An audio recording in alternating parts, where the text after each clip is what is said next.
Got you.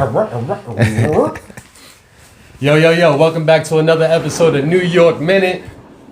You know what it is, I'm your host Nimbus, and today we are joined by the CEO, by the creator, by the man that has been behind the cameras, and now I have the privy and the privilege to interview him in front of my cameras, along with his cameras, along with other cameras. So we're combining worlds, we're combining platforms, and basically combining communities. We're both East Coast people. So when we met, it was back at Chef Scooter's event at a high-end penthouse loft. Facts. And there was a photo booth there, right? And they printed out physical photos. I actually put that photo on my refrigerator because I love tangible memorabilia, and I have a gift for you today because I like studying people like Nardwuar, people like Anthony Bourdain, Sidewalk Talks, Subway. What is it called? Subway Takes. Subway I haven't Takes. seen that one, but he's the guy that has the Metro card and the mic is on the Metro card. And he says, "What's your take?" Okay. And then he'll agree or 100% disagree, right? Yeah. So my takeaway from Nardwuar was he always gave people gifts, and gifts are very, very important because 9 times out of 10 it connects to you as a person. Yeah. And I did some research on you, but there's so many different there's so many different lines, bro. Yeah, I live like 3 lives already. Exactly, and same here, man. This is probably my 4th. But I like having memorabilia because it brings me back to that time period. Right. And so I'll share that memorabilia with you after this. Okay. But man, tell the people a little bit about yourself, Fred. In terms of like, A, what do you do, and B, not necessarily how you do it because that's a secret we keep within ourselves. Yeah. But how long have you been in filmmaking and production? Yeah, so JFL is going on its 7th year in July. I've only been shooting since 2022, so whatever that math is, I think that's 3 years, 3 or 4 years, maybe. Yeah, 4 years. We were talking about it in the kitchen because you went independent. Yeah. So I'm about to say when JFL first started, it was Justin, Fred, Leon. That's how we got JFL. But they were just doing photography and videography. I was doing marketing at the time. I actually got my degree in marketing. And I was doing an internship with a company called Love Law. Shout out to them. I had to do photos for my internship. And Justin had just switched his major, and Leon had already, wanted to get into videography through graphic design and stuff like that. Gotcha. So how did you and Leon meet? We were all roommates in college. Oh, that's fire. Yeah. So Justin and Leon went to high school together, actually. And me and Justin were roommates freshman year. And then sophomore year, our roommate Steve got his own place. So we needed a 4th roommate, and Leon became our roommate. And then we became super close, even to this day. They were at my wedding, all that, know my wife, family, all that, So it was just kind of one of those things where it just so happened at that time, that shift in our life, we all shifted to doing the same thing. I was doing marketing, but I wanted to get into the production because I always wanted to be a part of movie sets and commercials. And Leon wanted to learn how to put video along with his graphic design. Gotcha. And Justin had actually just switched his majors to photography. So it was so y'all were all the perfect combination. Exactly. And, we just created it. We came out with the name Just Free Living through our initials of our name. And Just Free Living? Yeah. I like that. Yeah, Just Free Living through production, man. I like that. And it's just like a family base. So even all the new members that we bring along, it's the same vibe that me, Justin, Leon had. We just was on the phone with Leon. That's my brother, man. He's hilarious. He's like the baby of the group because he's the youngest. Gotcha. So we always laugh at him because some of the stuff that he goes through is like you should already know. We went through but yeah, so that's how JFL came about. Yeah, just 3 broke college kids looking to do something after college, and 7 years later, going on 7 years later, we here. Wow, man. Wow. And so it's so ironic because we were talking about school, right? Yeah. And I went to school for graphic design and marketing as well. Oh, wow. Yeah, because I had my own business in high school, customizing people's sneakers and basically using Facebook to bridge the community. And then I wanted to learn the Adobe Master Collection. Okay. So I think I was at CS3 with Photoshop and all that when I first... So you started off early. Yeah, super early. Yeah. But I was, my school was in Midtown Manhattan. Okay. What school did you graduate from? So I went to Upper Darby High School. It's a performing arts high school. Okay. That's where Tina Fey and Milan De Rouge went to. So I didn't go to school in Philadelphia. My mom, was able to uproot us to a suburb called Upper Darby. Okay. So I was able to go to a little bit better high school than which was in the city, which I appreciate because I feel like if she wouldn't have made that move, some of the people that I was hanging around, I definitely wouldn't have went to college because of it. Yeah. And that's when I learned that I was actually, a little bit smart. I had honors in AP classes, so I actually ended up getting a full scholarship to go to college. So I appreciate my mom for putting me in that position to go to that school because it allowed me to actually bring out my full brain potential, essentially. Do you feel like we go through a crossroads when we're at that time period where we're leaving high school and the high school friends are still in the high school and they're doing the high school stuff? Yeah. And we're like already challenging ourselves to be different. Yeah. And so then when you do that step and you go into that walk of life, it's like a derailment almost, like because you're not going in the same path as the rest of the people that you grew up with, but they're still watching you on Facebook. Right. Yeah. I was about to say where I'm at now with it. I just learned because we're getting older. We're about to be in our 30s or are in our 30s. Yeah. I let them people be who they are. Like when I go back home, I know those are my friends that they may not be doing it what I want to do in life. They working jobs. It's cool, but those are my friends that I laugh and I joke with. Right. They really know you. Yeah. And it's like I just learned that you have certain friends for different situations, and I used to it broke us up a little bit, like not more so in college because in college that was my second life, right? So I thought I was like Tyreek St. Patrick, if you know. So I had a lot of reference. Right. I had a lot of motion. Obviously, unfortunately, I had a bunch of capital from different places, and they would come up and we would enjoy, and we would kick it. But when I kind of stopped that, it kind of was like a stalemate in a lot of my relationships because you're not the man no more. Yeah, and people sometimes only be around you for what they could get from you, right? Versus like just be around you because you cool as fuck. Yeah, and we've been kicking it for an hour and a half before we even started potting, right? Because we both similar, like we both cool as fuck. So, I just to stay on topic, man. So you've already tell me about Philly. Tell me just a little bit, not even because when I found out you were from Philly, bro, and I could talk to you about New York all day, and you can talk about Philly all day, right? So we don't have to touch too much on that. But when did you leave Philly initially, to start your journey into JFL?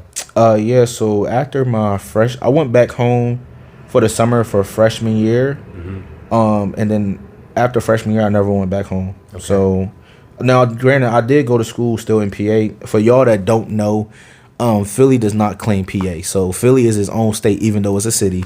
It's its own state. So I was still close. I was only 2 hours away. I went to Harrisburg, which is actually the capital of Pennsylvania. A lot of people don't know that. That's where the governor office and house is and all that.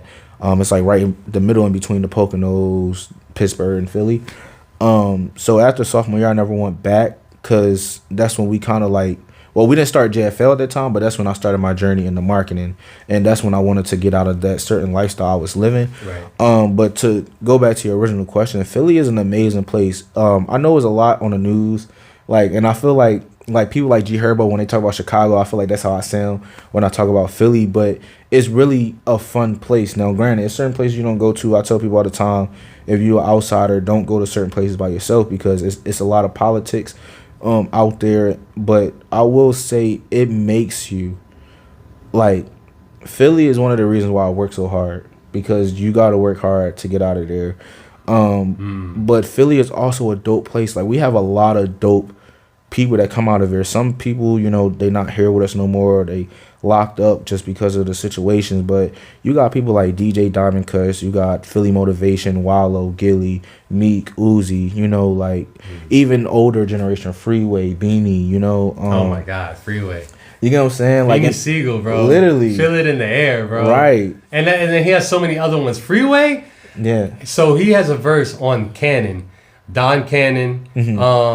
With Lil Wayne, and then there's a remix, Cannon remix that has Freeway, T.I., Lil Wayne, and I want to say there's another person on there that went crazy. Yeah. But Freeway's verse was Bro, insane, Freeway bro. go crazy. Did you ever play Def Jam Fight for New York? Yes, I did. Yes, I did.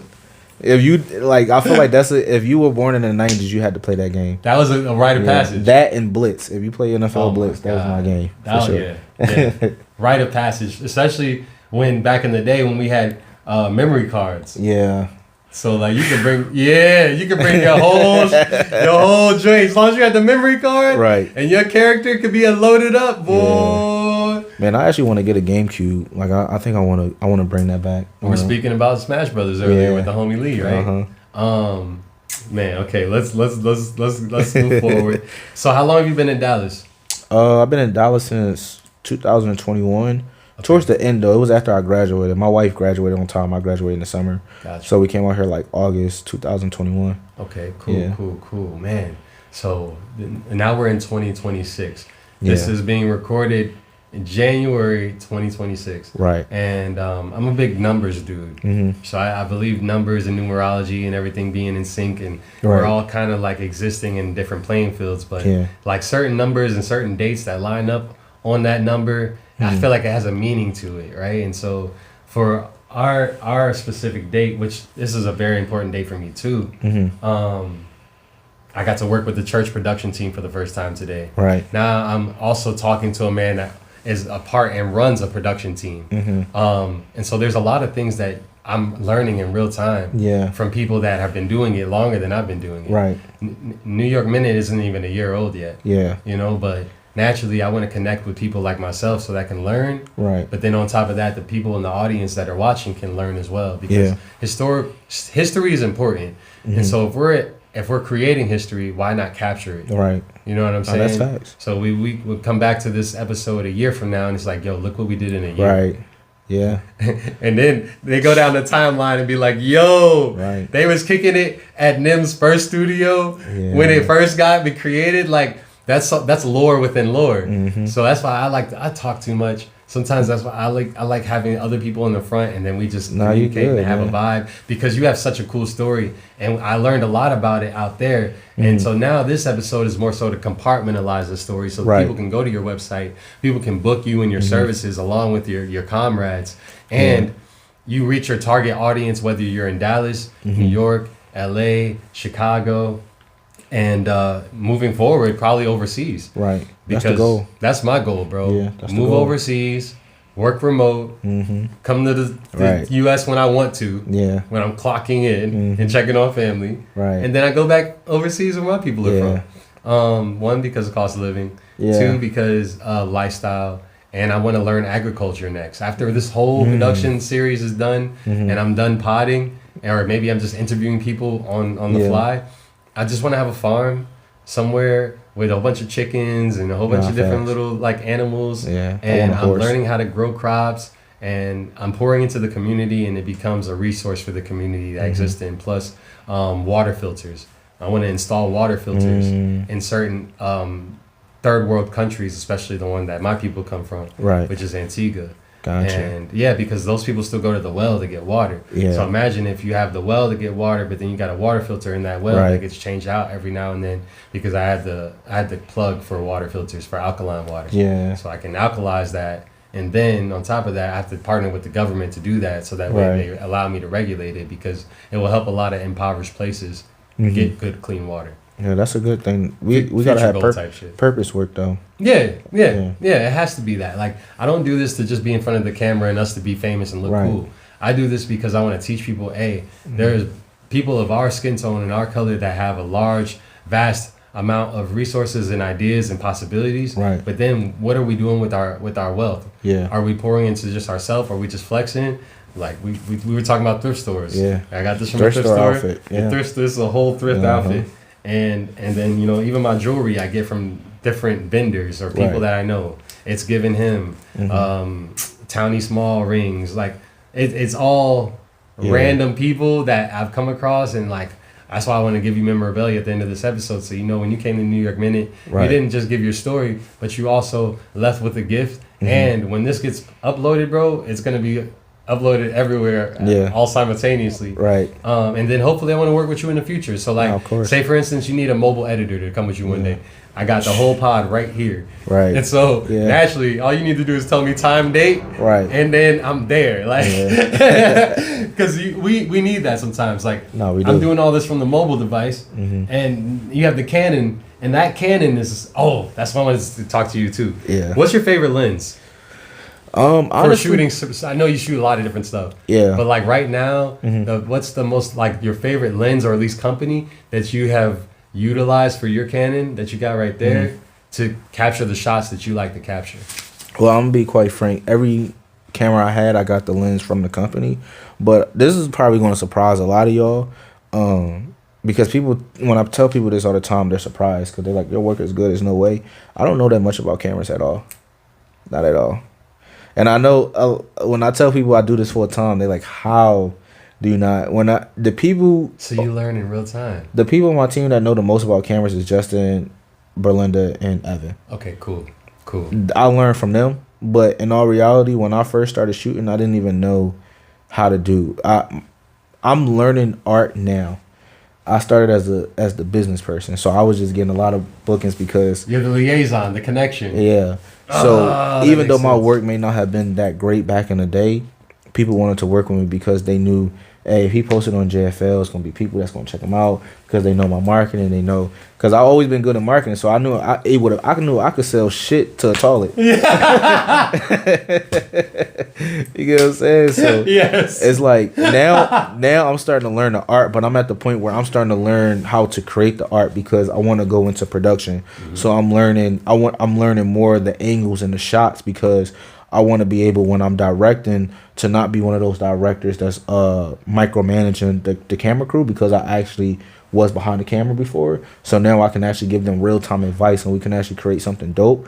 Collectively. Right. But as far as the technology, when it comes to cameras, if I have any issues, I just hit up Justin, Evan, or Berlinda. So I'm still learning about the tech part. Like, even in my camera settings, Berlinda set that all up. I got the new camera. She set it all up for me so I could shoot. So shout out to Berlinda. Shout out Belinda. But yeah, I'm more so of the business and the art guy and the tech people. I let them tech and I just learn from them. Wow. Yeah. That's brilliant though, because for this job it requires kind of an awareness of how things are shot. Like, right. I wanted to make sure the angle was properly placed. I wanted to make sure the lighting was properly placed. And we talked about that a little bit in the kitchen. Mm-hmm. Lighting makes a big difference in your production scaling. So now with this room, I'm probably missing one more light to be in front of us, and so that way, when we have that shot in the front angle, and I like to post production layer my shots in threes. Yeah. So it'll be like the wide shot will be up top, then you'll have the focus shot in the middle, right, and then the bottom shot is kind of like just another overlay of another part of the room, right, like another aspect of it, which will probably be the wide shot from this Canon. Yeah. So like. And I got this Polaroid continuous shot out in the kitchen, and it looks like a VHS because of the style of it. So it's like a nostalgic feel. Right. And we were talking about MTV2 earlier, and just like all these shows that don't exist no more. Right. And MTV's done now. Yeah, I know. That broke my heart. That broke my heart. I grew up on MTV. Me too. Yeah. But now imagine platforms like yours and platforms like mine are the new MTV2 for the consumers of the mobile generation, because everybody's watching TV on their phones. So now long form content condensed into short form episodes is the new MTV2. And so people are doing it with the reaction videos, people are doing it with the prank skits, people are doing it with the food content, but there's only so many people that are doing it with the interview styles that are good, quality audio, good films, captivating little snippets, and then hopefully it goes to the YouTube. Yeah, I like how Funny Marco does his intro gives 90s TV, and then talk show vibes, but it's like comedy, right? And then he catches people off guard by saying the most. Shout out Funny Marco. Yeah, it's damn near like a sitcom for when you think about it. So there's so many other ideas. I know you have a booking to do. So I wanted to also ask you for 2026, right, and beyond. Yeah. What is the next step for JFL in terms of like where we're gonna plug in the information so Right. they can go to your website directly, not just the Instagram, but also the website directly, so that way you guys can book my guy here Yeah. along with his team, because you're a whole team, you're a whole conglomerate. Yeah. So we were talking about business in the future, and usually people don't talk about their business before it happens, but you're already walking in the steps. And Yeah. what way can NYM New York Minute help you reach your target audience? That you've already kind of in it, but it's like Right.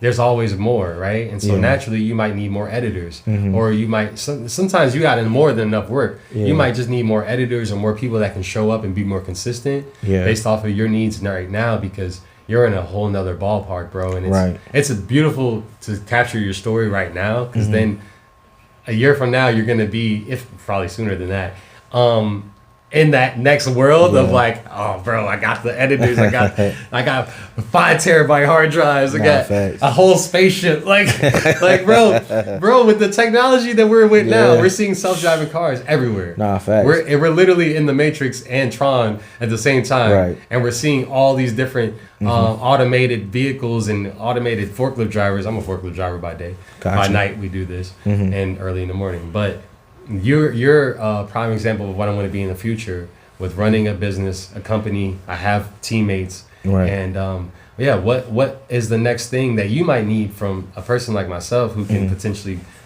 plug that in there, or somebody's going to reach out to you and say, I do that. Yeah. You know what I mean?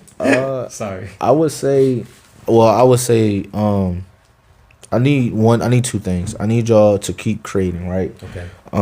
JFL, we drive off creativity because we work predominantly with creators, business owners, and then we're trying to tap into the bigger production world. So I need y'all to keep creating, because content creators are the ones that are going to start driving the entertainment world. A little gem before I tell you my second one, fan base. It's a black-owned social media platform, and the way that Isaac has it set up, he's making that TV for social media. Nice. And he already has the setup, and it's black-owned, and he has it so that you can make real money on real times, even if you don't have the certain qualifications to like followers or views. So if you got 50 followers but you got 2 people who want to pay you, you're going to get paid. Right. He essentially, in a way, took the OnlyFans model but made it classier and put it into the social media. Quick question: is that what Lil Russell's are using? Yeah. Okay. Yeah. Okay. Shout out Lil Russell. It's a very, and to tell you how deeply I am into it, I'm one of the investors in it, and I believe in that, and you can invest too. I don't know what people pockets look like, but I do know it starts off at $3.99 to invest in to get a couple shares, but and it's yeah. open market. it's open market. Yeah. And one of the reasons, the backstory why Isaac Hayes started it, his dad was in the music industry, and he didn't own his rights, and he lost everything. So they went from having a bunch of money to being poor. But to go back to the second thing that I do need editors. If you open to it, I will say, JFL is at the point where it's consistent work, but you won't be full time. So everything is going to be contract right now. But we do require you to have your LLC. And the reason why I say that and I make it important is because we want to make you your own boss. One of the reasons why collaboration is one of the pillars of JFL is because we want to help as many people as possible. And we don't want people working at our company for 40, 60 years. Like Berlinda, No ownership. Right. Me and Berlinda, we have one of these conversations all the time. Even with Evan, I told her, I want to be able to call you one day and say, hey, I need you on the set. And she say, hey, I can't do it, but I could send somebody from my team to do it. I don't want her to just be always worrying about when her next booking is coming through me. I want to be able to give her a platform that she can also take whatever we're giving her financially, put it into her business and build her business. And, that's how we help people as much as possible. So we require you to have your LLC because we want you to be able to write everything off. So whatever gas it takes for you to get to the booking or whatever, You can write it off on your taxes. Exactly. So we want collaborations with other business owners. So that's why we call them team members and not employees. You're a team member. You're not an employee because you also own your own business, and it's kind of like the Uber and the DoorDash model. You can accept this booking or you can't, and if not, somebody else will take it. So that's how we set up. So that's the two things that I need from y'all guys. Three things. I need y'all guys to tap into fan base. Yeah. I need y'all to support. As far as just sending us skills you need, because we may not need you now, Right. but later in the future we may need you, and keep creating. Keep creating. Freaking creating. All right, we're still running. Good. 25 minutes in. Keep creating. Okay. Wow, man. Wow. Okay, an episode within an episode within an episode. Yeah. Before you leave here today, I'm going to give you a book. Okay. Actually, sorry, not a book. I was looking at my books and I was like, ooh, I could give him a book too, because you like to read? Yeah, I'll read all the time. Okay, me too. I do 15 minutes a day though, because I hated reading growing up, so it's growing on me now. Now I'm gonna give you two things, okay? Because it depends on like the type of person you are. Yeah. That's based off the gift, right? Gotcha. So based off our conversations out there and everything, I can tell you're a reader and you're a student and a teacher at the same time. Yeah. And like with this episode, it's about teaching people, hey, this is what Black business owners look like. This is what conversation looks like. And some days I'll just be in here playing the game with homies. Yeah. And they're streamers, and so it'll be that. So this is a combination of Nardwar with G4 with MTV2 with Big Tigger in the basement. Right. All I like that. fused in one. All fused in one. And this network, Nimbus Incorporated, now hopefully is an affiliate of JFL. You can reach out to me for all these different things. Right. And hopefully if I have the tools and I can produce it in the time period that you need it done, Yeah. then boom, we got that locked in. Gotcha. And we were talking about the LLC on the way in. Yeah. So that's why I was like, dude, this is perfect, because once all that is over with. So let me give you your gift, and then we're gonna sign off. Make sure you plug in where they can find you, from your @ on Instagram to your website, and I will be right back with the gift. But you can keep talking. Gotcha.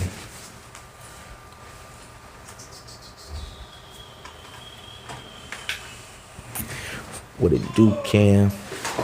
Okay, cool. So I got this book not too long ago. Okay. Very good book. Do more better. Do More Better, a practical guide to productivity. And sir, and one of my favorite colors is yellow. We were talking about color theory earlier, and something just told me this is a book that you may need in the future. Appreciate that. And yeah, man, the gift from New York Minute to you.